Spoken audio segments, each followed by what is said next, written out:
This is Dr. Hansa Bhargava. We are going to try this one more time. I was really looking forward to speaking with Dr. Danielle Ofri, and I really hope that we can connect here.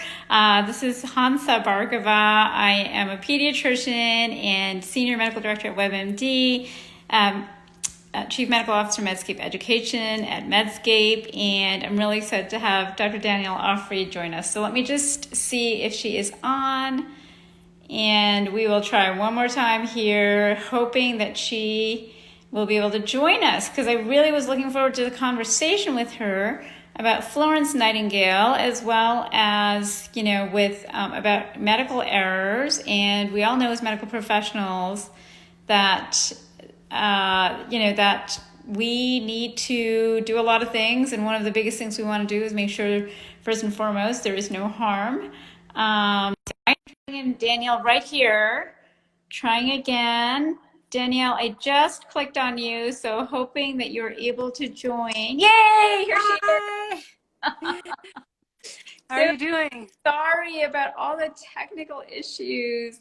Well, we'll at least have a few minutes to chat. How are you? I'm doing great. Thanks for having me. How are you? I'm good. I'm good. Thank you so much for joining. I was really looking forward to this conversation. Danielle, tell us about yourself. I read a little bit about all the great work you're doing, and I just want to hear from you, and then we can launch into Florence Nightingale. Sure. So I'm an internist, a primary care doctor at Bellevue Hospital here in New York City. And I just do general primary care. It's a big, wonderful city hospital. And then on the side, I edit the Bellevue Literary Review, which is our publication where we publish poetry, fiction, nonfiction about health and healing, kind of looking for the creative side of things. Then on the sort of the third side of things, I've been writing just about experiences as a doctor, what it was like to do medical training. I'm interested particularly now in patient safety and medical error, which is how I came to Florence Nightingale. Fantastic. And you say in a piece that you wrote that I was reading, you say that Florence Nightingale was a forward thinker, right? Like she basically already knew what was going to happen in terms of prevention of medical errors and quality of care. Can you tell us a bit about that? You know, when she was a nurse in the 1850s, she was outposted to a military hospital in the Ottoman Empire. When she got there, she was appalled to see that 4 times as many soldiers died of disease in the hospital than died in the battlefield. And she's like, that can't be right. So she began to figure that out by collecting data. Who was dying? What were they dying of? What were the conditions? And she drove her superiors crazy because she insisted on gathering all this data. And when she did, she realized that the conditions were so unsanitary that patients were dying essentially of sepsis. And so then she went ahead and set out some basic rules. So for example, when you change the dressing, you have to, use clean dressings. You have to clean the patient. You have to wear clean clothes yourself, cover with a clean dressing, just as we would, use sterile dressings now. You have to separate out, where the food comes from and where you go to the bathroom. All these basic public health things. And within 1 year, the mortality rate dropped from about 33% to about 2%. Oh, wow. That's fantastic. So now this year is the year of the nurse, 2020, correct? Yes, it's the 200th anniversary of Florence Nightingale's birth. So in honor of her, the World Health Organization, the WHO, has made 2020 the year of the nurse and the midwife. And I think it's very fitting because if we look at sort of the modern patient safety movement and where the work has been coming from, I think we recognize that the role of nurses is so essential in patient safety. And in fact, the original modern checklist that Peter Pronovost put together from Hopkins about central lines really worked because the nurses were empowered to keep track of the list. And most importantly, that if something didn't happen, they had the power to stop any procedure, surgery, procedures, and they had the backing of the administration. And with that power, then the infection rates dropped to almost zero. Right. And there's been a lot of initiatives, obviously, to tackle hospital-acquired infections and infections that happen in the hospitals. How do you see that proceeding, and how do we get better? Well, I think the first thing, as Florence Nightingale pointed out, is gathering the data. And we have to know where things are happening. And if I can backtrack just a little bit, the people who see what's going wrong are the people on the ground, the nurses, the doctors, the med techs, all of these people. But often it's uncomfortable for them to speak up because they're embarrassed. If they've been party to a mistake or a problem, they're uncomfortable. And it's very hard to speak up and say, oh boy, something's went wrong. My patient suffered an adverse outcome. They got a nosocomial infection. And so until we actually make it possible for nurses and doctors to speak up, we won't know where they're occurring. So that's sort of step one, gathering the data and making it possible for healthcare workers to come forward without fear of recrimination, of being fired, of being sued. Second is to recognize that most adverse outcomes, infections, medical errors, medication mix-ups, yes, they're actually done by a person, but most importantly, they happen because a system made it possible for it to happen. So for example, a nurse mixes up two medications, right? You could say the nurse did that.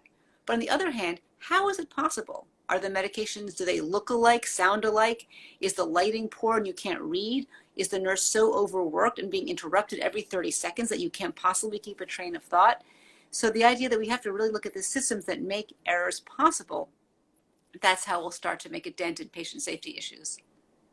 Great. So what you're saying is that we definitely need to change the culture in our hospitals, right? The climate of, being able to report things without fear of repercussions. And then also have an understanding that it's not just one event, it's actually a collection of events or a perfect storm that actually leads to that. Yeah, so we also need to make it easy to file a report. It's hard.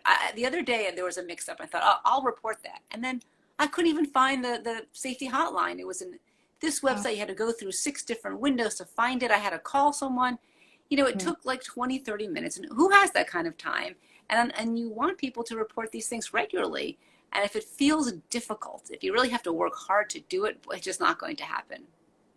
So Danielle, in the environment of where hospitals are squeezed for pennies, and especially now, unfortunately, and also RVUs are looked at, so you have to see a lot of patients really quickly. How do we fit making sure healthcare is the best quality it can be and reporting those incidents into those kind of parameters? Well, I think we can make a very strong fiscal argument that preventing errors is much more cost effective than dealing with the downstream problems, not to mention just patient experience outcomes, but just on a financial case alone. I mean, one major lawsuit is incredibly damaging to the hospital financially, and all the other errors that happen. And don't forget, Medicare and Medicaid won't pay for many of these complications that are considered to be preventable.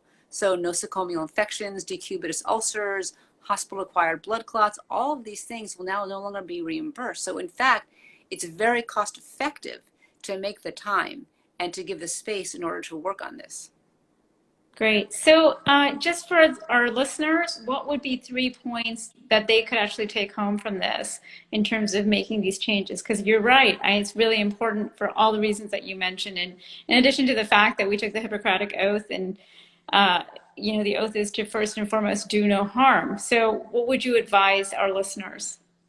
Well, I think we have to speak up. I mean, one thing that we have as healthcare workers is a strong voice, and it's been made even stronger after the COVID or during the COVID pandemic. I think when the public recognizes, as does administration, that the nurses and doctors and healthcare workers are really the ones who are doing the hard work, are there on the ground, and have the best eye for this. So use that voice and point out when things aren't going as well as they should. And then make sure that it's not dumped back on us. Oh, you just take care of that, right? If there's a problem, to really be insistent that there's a systems background for almost every problem. Not that we should go scot-free. Of course, if we're negligent, we should be responsible. But that nearly every patient safety issue has a systems issue. And that for the hospital to be penny wise and pound foolish is really bad for patients and for doctors and nurses. And I would say the second point is we recognize that burnout is a huge issue. And this is part of it. When you force committed clinicians to work under conditions that aren't good enough for their patients, that's damaging. And it's bad for patients. And the third thing we can point out is patient satisfaction. Hospitals care a lot about that now, and reimbursement depends on that. And patient satisfaction is often, hospitals, well, let's get a fancy coffee machine for the waiting room, or let's get more graham crackers or valet parking. But what patients really want is safe medical care. They want enough nurses, on the wards. They want to be able to spend time with their doctors. They want to be able to call and reach their clinician when they need them. And those are all things that I think are the top priorities for patient safety. Very well put. Very well put. And I think you're absolutely right. I mean, the coffee machine definitely helps. But definitely does not complete the issue. So, and I'm glad that you actually addressed moral injury, because that is one of the issues that we as physicians are all combating currently, and especially right now. So I completely agree with that. Well, Dr. Ofri, it's so wonderful to have you here. Is there anything else you would add before we end this? You bring such great knowledge to this. Well, I would add that I think, the most important tool for decreasing medical error, in my opinion, is the conversation between patients and their caregivers, their nurses, their doctors, and that having enough time that the clinicians can actually talk with the patients. And I know we have great systems and the EMR and lots of technology, but really when you look at malpractice cases, when you look at main errors, so much of it comes down to errors of communication. And that when we're trying to prioritize where we'll get the most bang for the buck, giving more time for patients with their doctors and nurses, I think is probably the place where you'll get the most benefit. Wonderful. Very well put. All right. Well, thank you so much, Dr. Ofri. It was so wonderful to speak to you, and on such an important topic as well. So we will go forward and hopefully make some changes that are long lasting for both the patient and for us to have a better outcome. Thank you. Thank you so much. Have a great day.